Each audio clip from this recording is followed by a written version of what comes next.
வைகுண்ட கண்ணோ வரம் பெற்ற மாதவமோ கைகண்ட வித்தை கருத்தறிந்த புத்தமரோ சங்கமுடி பெற்றவனோ சங்கிமுடி காவலனோ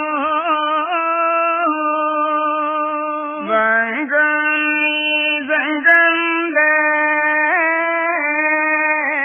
மங்காவே சந்தவரோ சிங்கமுக தண்டிகையும் சிலம்புனைந்த ரத்தினமும் சங்க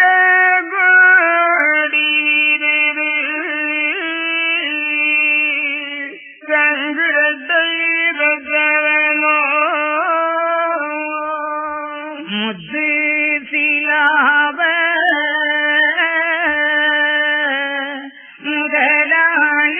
முதலாளியானவனோ புதுமங்கை அவரனும் கொடிவிருது பெற்றவனோ மூல பொருள் கண்ட முதல் சாதியானவனோ காலம் வாழ்ந்து தானிருக்கும் மன்னவனோ நடைக்காவணங்களுக்கு நல்ல தீவத்தியுடன் படையோடு இருக்கும் பாதமுடி மன்னவரோ வெள்ளானை மேலே வீதிவலம் சுற்றி வந்து துள்ளாடி சிங்காசனம்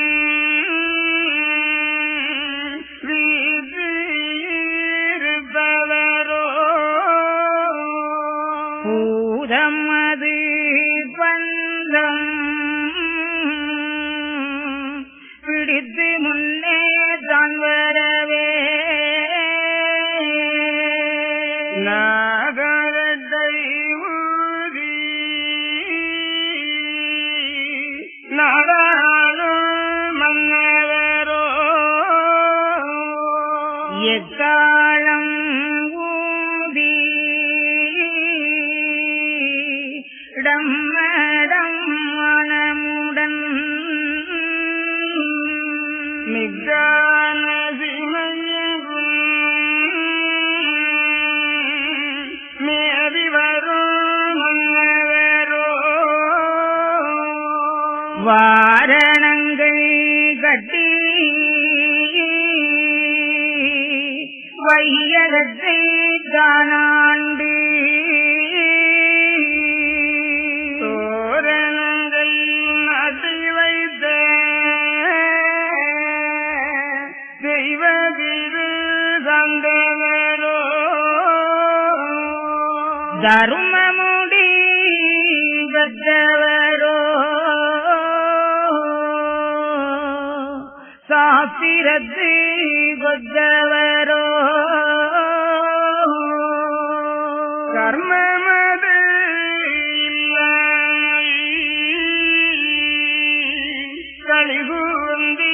கலிகுந்திருப்பவரோ உடக்கூறு சக்தி உயிரோடு உதித்து வந்த கடக்கூறு சத்தமது கொண்டவரோ கல்வி குகந்த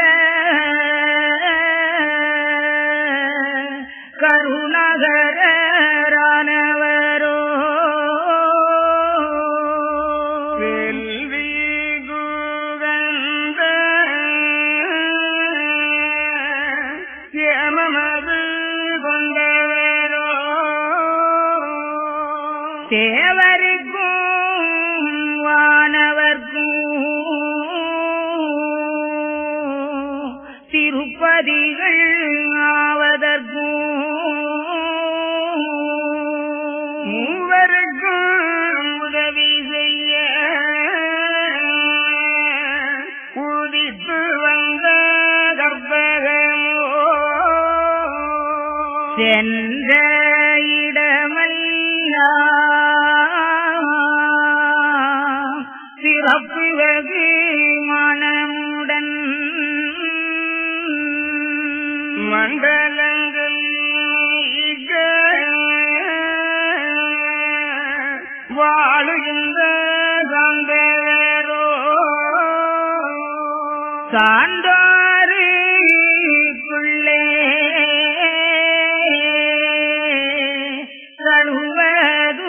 கழுவதுமையடக்கி போனாத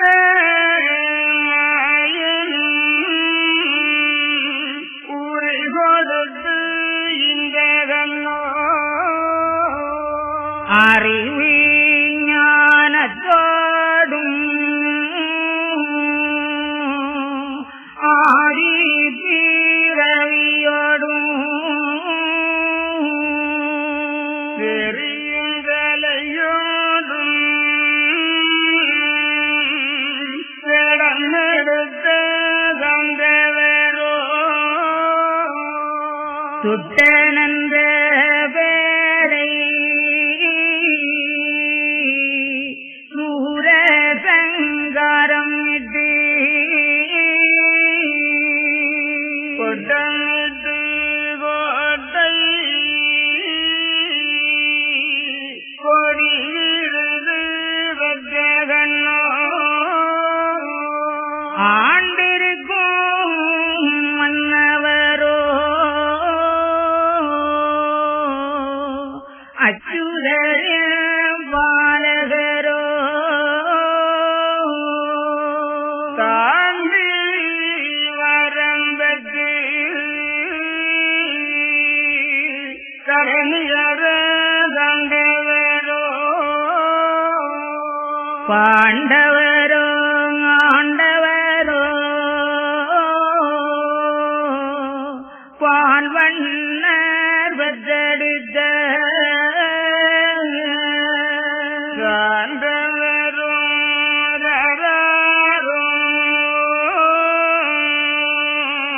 தலை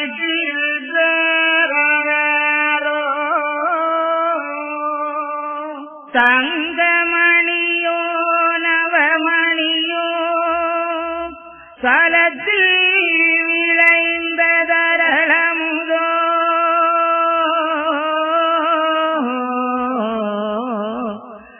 துங்கவரிசை பெற்றவரோ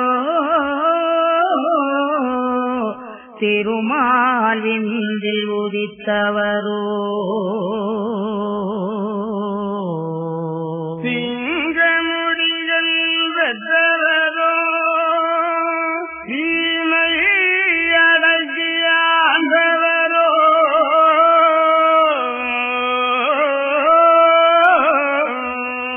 சங்கம் மகிழ வந்தவரோ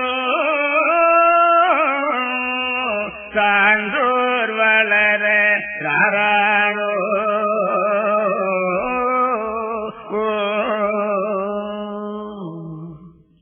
இவ்வாறு அந்த சார்ந்தவர்களை சரஸ்வதி, லட்சுமி, பார்வதி மற்றும் தேவலோகத்து ஆரம்பயர்கள் எல்லோருமாக தாளாட்டி மகிழ்ந்தார்கள்.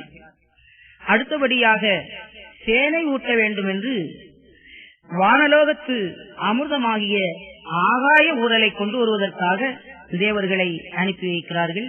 அந்த வாசகத்தை எம்பெருமான் தொடர்ந்து சொல்லிக் கொண்டு வருகின்றார்.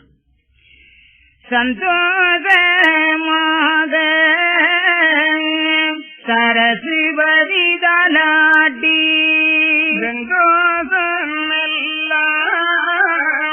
விலக வெளிராட்டி வைகுண்டமூர்த்தி மாமுனிதன் கை கொடுக்க கைவந்த வேதன் மதலைதனை வாங்கி ஈசர் முதலாய் எல்லோரும் கூடியிருந்து வாசமுள்ள பிள்ளைகள் தான் வளரதிருகமுடன் சேனை மிக உடுதற்கும் செல்வம் உண்டாவதற்கும் வான தமிர்தம் பருத்தி மிக இயலந்து கையிலை தனியிருக்கும் கண்ணான பேர்களுக்கும் அகிலமதில் வாயும் ஆகாய உரையதை வருத்தி கொடுக்க வந்து மாயவரும் ஈசுரரும் பொருத்தமுள்ளவனாதை போய் வேண்டி வருமென்றார். அப்படியே வானோர் ஆகாயமிதேறி செவ்வமுடன் அமுதம்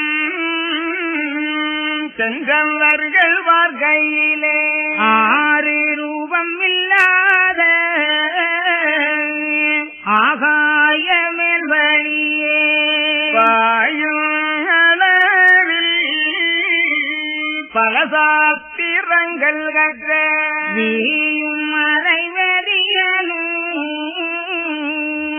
வெளி முதலாய் கண்ணியரும் அமுதம் அடையெல்லாம் அள்ளி தலை மேலும் குமுதமுடன் குடித்து கொழுத்து மிக பாலை வைத்து தேகம் அது நிமிர்ந்து தெரியரும் மன்னவனும் ஆகம் அது கூர்ந்து அலங்கரித்து நிற்பளவில் வானோர்கள் வாழ்ந்து வாய்த்தமுர்தங்கான ஏனோ இது மாயம் என எண்ணி மிக பார்ப்பளவில் கொண்டாடி நின்ற கூர்மறைய வந்தனையும் பெண்டாட்டியான பெண்ணதையும் வானோர்கள் பிடித்து மிக இழுத்து பின்னும் முன்னும் தள்ளி மிக அடித்து சிவன் முன்னே அச்சுதரும் பார்த்திருக்க கொண்டு வந்து கூறிவார்வானோர்கள் பண்டு முதல் இன்று வரை பாய்ந்த அமுதம் எல்லாம் உண்டு கொண்டு தேகம் உரத்து மிக வாழை வைத்து வண்டூருக்கு மிக்க வலுப்பேசினான் எனவே சொல்லிடவே வானோ திருமாலது கேட்டு நல்லதுதான் என்று நாடி சிவனோடுரைக்க அப்போது நல்ல ஆதிசிவாய துரைக்கும் எப்போதும் வளருக்கு இவர் உண்டகமுகம் எல்லாம் கொடுக்கும்படியாய் குறுக்கவையும் என்றுரைத்தார். அடுக்க நின்ற தேவர் அது கேட்டு திகிரமாய் மறையோனையும் மதுவையும் வந்தெடுத்து சபமிட இறையவரை பார்த்து ஏதுரைப்பான் மாமரையோன் இப்போது இச்சாபனதுதான் எவ்வாறு இங்குமென்று கேட்டான் மாமரையோன் நீசகுணாரது நெடியதிருமாலும் மாசில்லாதரும் வையகத்தை ஆளுதற்கு அன்பு சேகரிக்க அங்கு வருவார்கள் கண்டி வம்பு மாளும் போது மாறும் உங்கள் சாபம் என்றான். உடனே மறையோனும் ஓவியமு உள்ளதென்று தடம் மேலே நின்று தாளம் எனவே வளர்ந்தான். வளர்ந்து அமுதன் அதை மக்கள் 7 பேர்களுக்கும் பழந்த முருகாயோடு பல வகையும் தான் ஆண்டு அமுதமதங்கள் ஆத்திரகம் தான் அடக்கி குமுதமுடன் நீங்கள் குடித்திருங்கோ என்று சொல்லி உங்களுக்கு பலமுகம் கூறும் மல்லாலித்தாலம் எங்களுக்கு தாளம் இசையாது கண்டீரே பாலருக்கு இந்த வரம் பரமயுகத்தோர் கொடுத்து ஞானம் உள்ள காளி நாயகியை தான் அழைத்து பாலரையுங்காளி பண்பாக வாங்குகையில் ஆலமுதம் உண்ட அச்சுதரும் எதுரைப்பான் அளவு 18 அலங்கார வர்ணனதும் கடகரியின் தொழிலும் கந்துகத்தின் தொழிலும் மாவேறும் தொழிலும் வாழ்வீசும் தொழிலும் பாவேறும் பாட்டும் பழமறை நூலானது அடவி மேலான அதிக பல வித்தையதும் திடமும் மிக வருத்தி சேனாபதியாகி எல்லா வித தொழிலும் இசைவான ரகமதும் நல்லாக வருத்தி நாட்டமுடனே கொடுத்து உயிர் சேதம் வராமல் ஒன்று போல் என் மகவை நெய்தீரம் போலே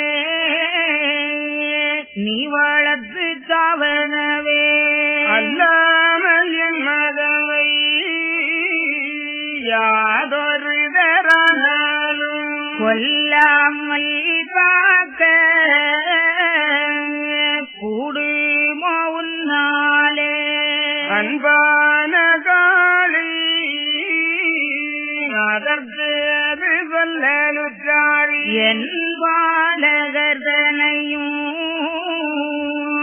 ஈடு செய்ய இங்கொருவர் உண்டோகாணிந்த உலகில் எனக்கதிரி என்றேதான் காளி இப்படியே சொல்லியபின் பாலரையும் தான் எடுத்து பரமசிவனருளால் கோலம் உள்ள மாயன் கொடுத்தார் ஒரு வார்த்தை சொல்லி சீலம் உள்ள காளியின் சித்தீர பாலருக்கு மதலை தனக்கொதீங்கு வந்ததே உண்டானா முதலையரை உந்தனது கொடுஞ்சீரை தான் சிக்கும் என்று சொல்லிய காலிகையில் சிறுவரையும் தான் கொடுத்து வல்லவிலமுள்ள மாடுதனிறையும் ஏதாவும் நல்லனத்தி வெளியுடையாதந்தனையும் மாதாவுமாக வாய்த்த சரகோதியையும் தேவர் முதல்வானவரை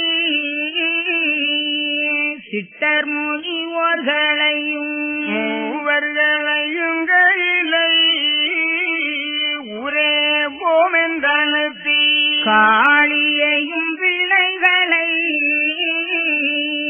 கருத்தாய் வளர்த்திடந்து ஆளி அடைந்த அச்சுதருந்தான் நடந்து ஸ்ரீரங்கபதியில் சென்றிருந்தாரம்மானை. சிவபெருமானும் நாராயணமூர்த்தியும் வானவர்களை அழைத்து பிள்ளைகளுக்கு சேனை ஊட்ட வேண்டும், எனவே வானத்து அமிர்தத்தை போய் கொண்டு வாருங்கள் என்று சொல்லி அனுப்பி வைக்கின்றார். வானவர்கள் அங்கு போய் பார்க்கிற போது அமிர்தம் ஊறி பெருகி கிடக்கின்ற இடத்திலே ஒரு சொட்டு அமிர்தந்தானம் இல்லை. இது என்னாகிவிட்டது என்று அங்கங்கே பார்க்கிற வேளையிலே அங்கு ஒரு வேதியனும் அவனுடைய மனைவியும் சிரித்து பேசி மகிழ்ந்து கொண்டிருக்கிறார்கள். அவர்களிடத்திலே போய் விசாரித்தார்கள் அமிர்தத்தை பற்றி. அவர்கள் சொல்லுவார்கள், நாங்கள் தான் அத்தனை அமிர்தத்தையும் அள்ளி அள்ளி பருகினோம் அப்படி என்று.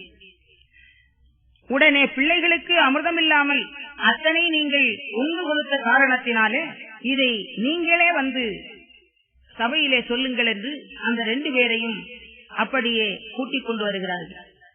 சிவபெருமானிடத்திலே வந்து விவரத்தை சொன்னவுடனே அவர் சொல்லுவார், பிள்ளைகளுக்கு அமிர்தம் இல்லாமல் நீங்கள் உண்டுவிட்ட காரணத்தினாலே அந்த உண்ட அமிர்தத்தை எல்லாம் மீண்டும் அந்த பிள்ளைகளுக்கு நீங்கள் சுரந்து கொடுக்க வேண்டும். எனவே நீங்கள் பனைமரமாக பிறந்திருங்கள் என்று சிவபெருமான் சொல்லுகிறார். உடனே அந்த 2 பேரும் அவரை வணங்கி கேட்கிறார்கள், ஐயா, பனைமரமாக வளர்வதற்கு சாபமிட்டு விட்டீர்களே, இந்த சாபம் எப்பொழுது தீரும் நீங்கும் என்று கேட்டார்கள்.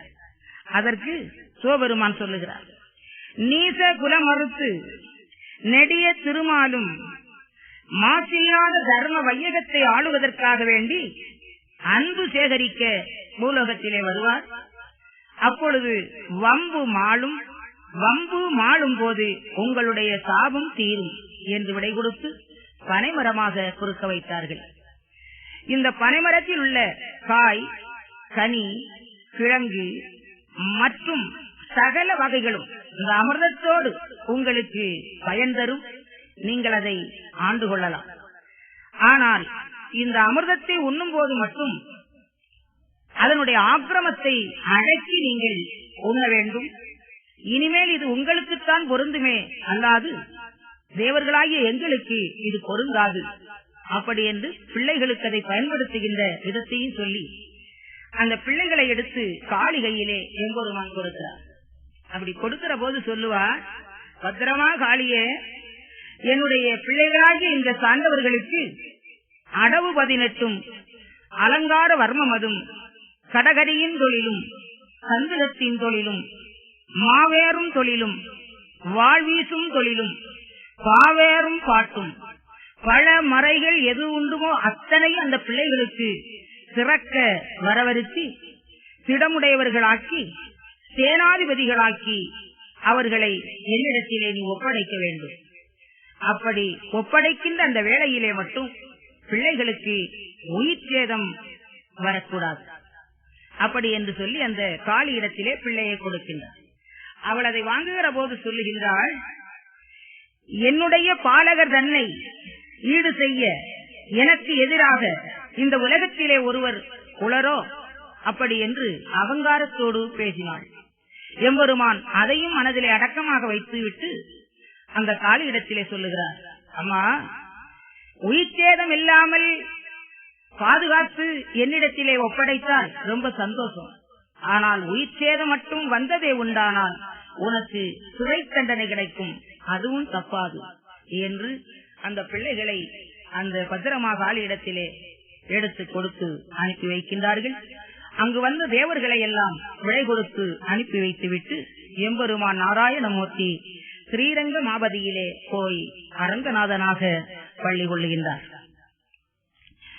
சாரங்க ஸ்ரீரங்கம் தான் வந்தார் என்று சொல்லி ஸ்ரீரங்கம் எல்லாம் செழித்து வீழம் வாழ்ந்து பாரங்கும் மெச்சி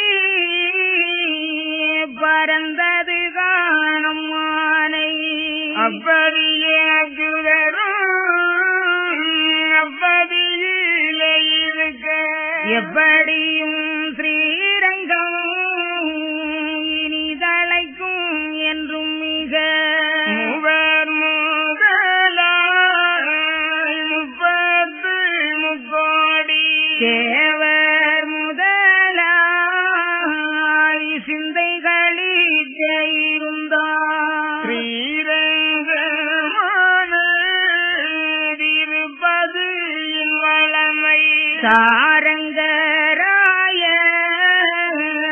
தானுரைத்தாரம் மானை மாறியது வரிசிக்கொழிந்து ஏரி பெருகி ஏற்ற சென்னல் தான் விளைந்து படி ஒன்று கொட்டை வந்தாய் வலுத்து வரும் சென்னல்லது கரும்பு முத்தீனும் கசிவும் காடை புரளும் அரும்பு வனமும் அகிவேற்று மமரமும் கோவும் ஸ்ரீரங்கரன கூப்பிடுங்கான் அச்சுதரை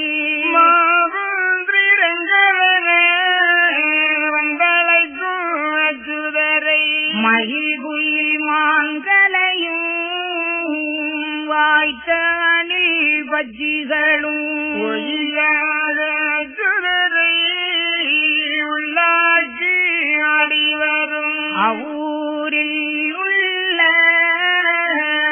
அந்தணர்கள் எல்லோரும் கவை வேறில்லாமல் வரிய மாங்கம்பனக்கு பூசை முறை வைத்து பிராமணர்கள் கொண்டு வர ஆசையுடன் அச்சுடரும்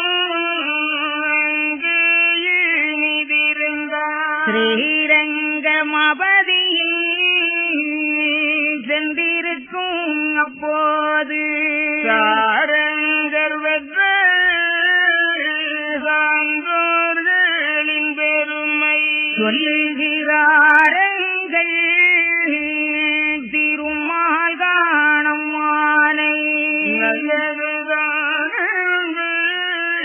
நாடி கேட்க அன்பான சான்றோர்க்கு ஆன மாகாளியம்மை தன்பால போது தான் வளர்த்து வித்தைகளும் வருத்தி கொடுத்து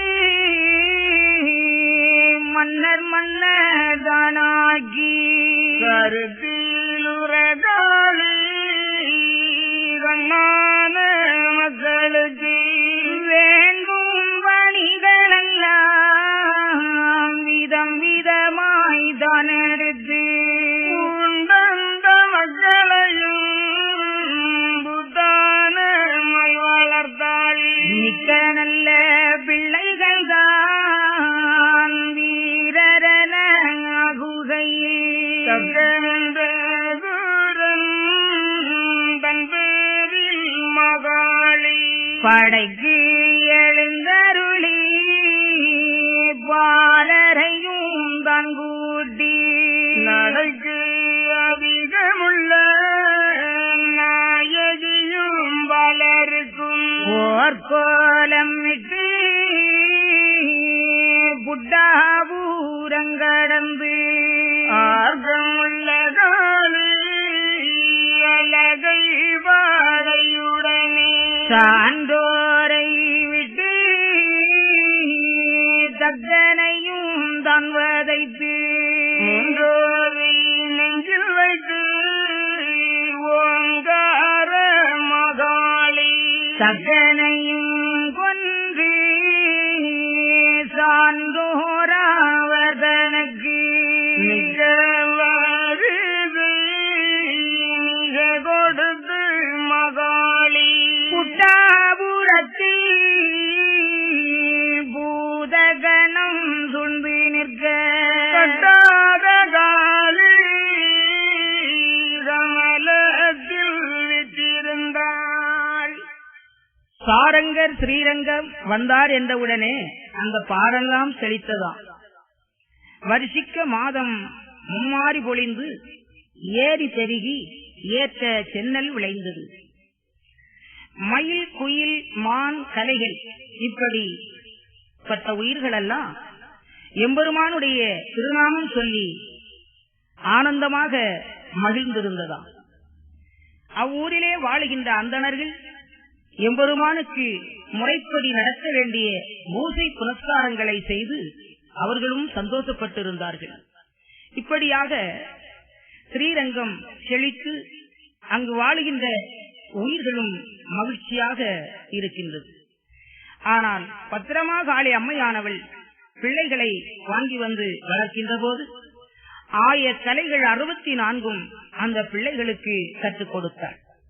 இன்னும் பல பல வித்தைகளும் அடவு 18 வர்ம காரியங்களை பற்றியும் மிக சிறந்த முறையிலே அவர்களை பயிற்றுவித்து பண்டிதர்களாக்கி வீரர்களாக்கினார். ஒரு நாள் தன்னுடைய கூலி கணங்களை எல்லாம் படை வரிசைப்படுத்தி பிள்ளைகளை அவர்களுக்கு சேனாதிபதிகளாக்கி அம்மையும் போர்க்கோலம் அணிந்து 7 கடலுக்கு அப்பால் கோட்டையிட்டு வாழ்ந்திருக்கின்ற ஆனால் அழியாத அந்த அசுரனை வென்று அந்த அக்கிரமங்களில் இருந்து தேவர்களுக்கும் மக்களுக்கும் விடுதலை கொடுத்தாள்.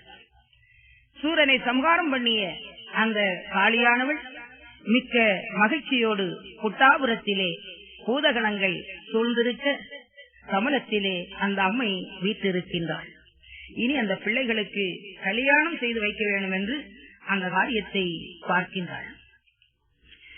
அப்போது நல்ல ஆர்க்கமுள்ள பலருக்கு இப்போது மலையிட எழுவேக்கு வேணும் என்று பார்த்து விசாரித்து பத்திர மகாளி நட்டிதையும் பார்த்து நாரத முனியை அழைத்து நல்ல மகாளி அந்த முனியோடு உரைப்பாள். விளைத்து நல்ல புத்தி விவரம் விட்டு சொல்லுகின்ற மாமுனியே எந்தன் மக்களுக்கும் நீ முயன்று பெண்ணேலே நிச்சயிக்க வேணும் என்று நல்லதுதான் என்று நாரத முனிவன் வல்ல வகையால் உன் மக்களுக்கு பெண்ணேளு பார்த்து வருவென்று பகர்ந்து முனி போயினே கற்று மொழி கேட்டு தானே குமமுனிவன் நீதமுள்ள நல்ல நிருபதி ரசனுந்தான் பெற்ற மதலைதனை வெங்கேற்க போயினே மாமுனிவன் கேள்க மன்னரதி செய்து கண்ணகின்று ஏதோ தனுரை பணனை நல்ல முனியே நானுரைக்க நிகழே செல்ல மகவி தேவிக்கும் எந்தனக்கும் இல்லாமலே அநேக நாள் இருந்தோம் தவமாக நல்ல நாட்டமுடன் இறங்கி ஆண் பிள்ளை உந்தனக்கு ஆக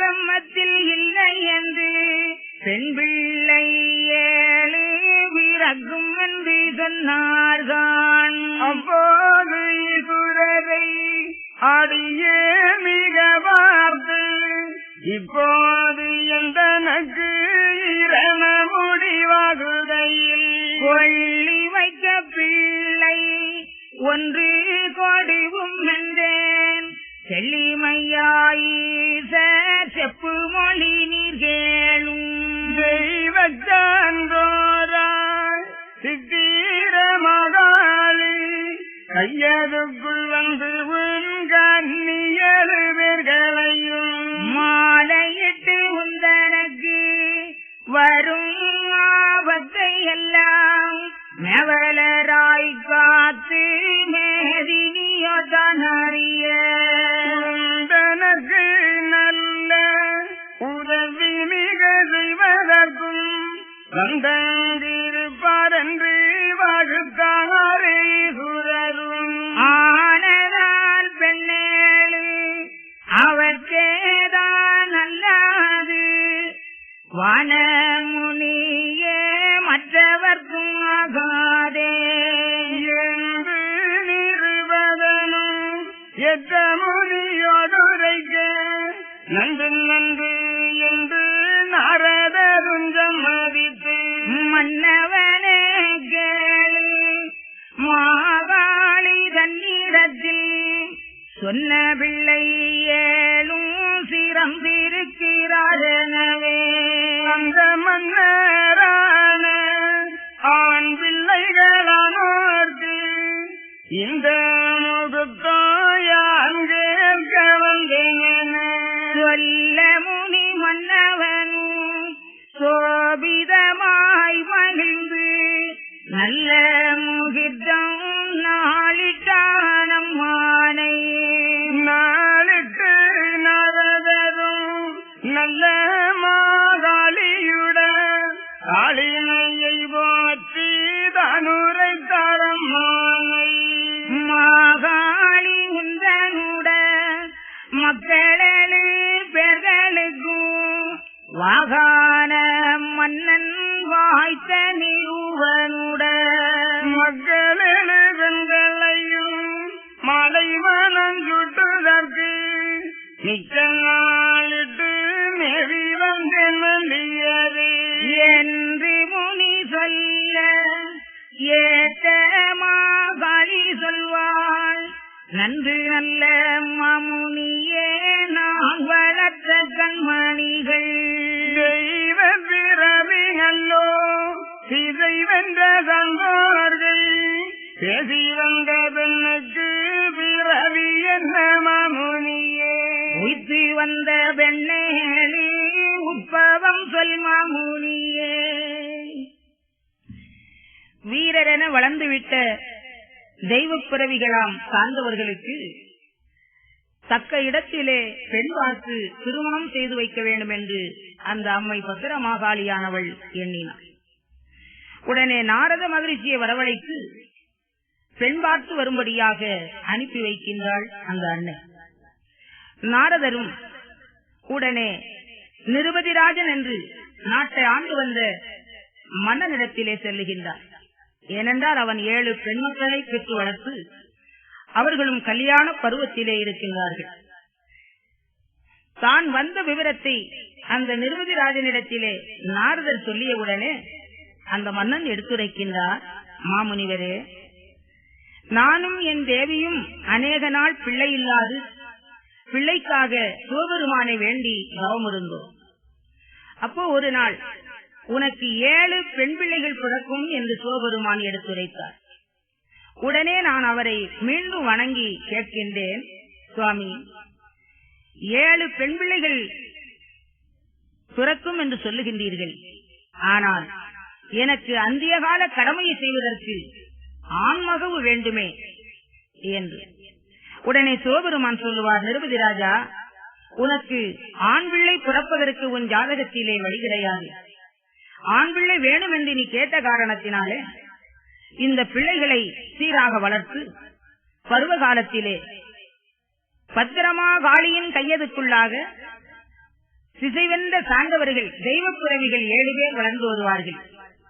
அவர்களுக்கு இந்த பெண் பிள்ளைகளை திருமணம் செய்து கொடுத்தால் அந்த ஆண்மக்கள் 7 பேரும் நீ பெற்ற பிள்ளை போல உன்னை பார்த்துக் கொள்வார்கள், எல்லா கடமைகளையும் அவர்களே வந்து செய்து தருவார்கள் என்று அன்றைக்கு சிவபெருமான் திருவாக்கு உரைத்து இந்த பெண் பிள்ளைகளை தந்தார். முனிவரே, அப்படி அவருடைய வார்த்தையை மீறலாமா? அந்த சார்ந்தவர்களுக்குத்தான் என்னுடைய பிள்ளைகளை நான் திருமணம் செய்து கொடுக்க முடியும் என்றார். உடனே நாரதர் சொல்லுகின்றார், அதாவது நாரதர் எந்த இடத்துல போனாலும் முதலாவது கலகம், பின்னாலே தெளிவு. அதுபோல அந்த நிருபதி ராஜனிடத்திலே நாரதர் சொல்லுகிறார், நிருபதி ராஜா, எந்த ஆண் பிள்ளைகளுக்கு, அதாவது சார்ந்தவர்களுக்கு இந்த பிள்ளைகளை திருமணம் செய்து கொடுக்க வேண்டும் என்று சிவபெருமான் சொன்னாரோ அதே சார்ந்தவர்களுக்குத்தான் நான் சம்பந்தம் பேச வந்திருக்கிறேன் என்றார். நிருபதி ராஜனுக்கு சொல்ல முடியாத ஆனந்தம், ரொம்ப சந்தோஷப்பட்டு முகூர்த்த நாளையும் குறித்து உடனே அன்னை சிவகாமி இடத்திலே போய் இந்த விவரத்தை, சந்தோஷ செய்தியை சொல்லிவிடும் என்று வழி அனுப்பி வைக்கின்றார். அந்த விவரத்தை நாரதர் உடனே வந்து அன்னை பத்திரமாகாளி இடத்திலே எடுத்துரைத்தார். உடனே அந்த அம்மை சொல்லுவாள், நாரதரே, உயித்து வந்த பெண்கள் 7 பேருடைய உற்பவம் என்ன, அவர்களுடைய குணநலங்கள், குடும்பம், கோத்திரம் இவையெல்லாம் நன்றாக அறிந்துதானா பேசி வந்து, நம்முடைய பிள்ளைகள் திசைவென்ற சார்ந்தவர்கள் அல்லவா, அவர்களுக்கு தகுதியான இடத்திலே பெண் பார்க்க வேண்டுமே, நீ பார்த்து வந்த பெண்களினுடைய உற்பவத்தை சொல் என்று அந்த அம்மை கேட்க நாரதர் சொல்லுகின்றார். அப்போது பெண்ணாராதி பீரவி எல்லாம் செவ்வுகிறோம் என்று சிவகாலிதனை தந்தனிட்டு கேளாய் நீ என்று கிருபையுடன் எதுரைப்பான். நலான நலையிலே நல்ல தெய்வ லோகங்களில் தெய்வேந்திரனார்க்கு சொல்லவல் செய்திருந்த நெறிய கண்ணிலை மாறி எல்லோரும் வேலை நதந்து விரிக்க மகாளி மாலையிலும் கலையிலும் வாசவர் வந்தனக்கு பூவெடுத்து இட்டு பூசை புனகாரம் இட்டு ஓவெடுத்த ராஜனுக்கு குஞ்சமிட ஆடினிதம் ஏவல் புரியுகின்ற ராஜ தெய்வ கன்னியர்கள் உலகு நடந்து வரும் நகையிலே பூலகு மன்னர்களை பூத்தானமாக எண்ணி பஞ்சமது வேறாகி பூவெடுக்க கண்ணி போகாமல் வட்டமதாய் அவளுக்கம் கொண்டு அவர்கள் ஒரு போலே காய்ச்சல் குளிரனவே கவ்வையுற்று தான் இருக்க மாக்கள் அறிந்தால் மகவானும் அப்போது ஆனதால் வேதாவின் அண்டையாவனணுகி வந்ததற்கு வேதாவி வேதாச்சலிந்து விரித்துரைத்தார். அப்போது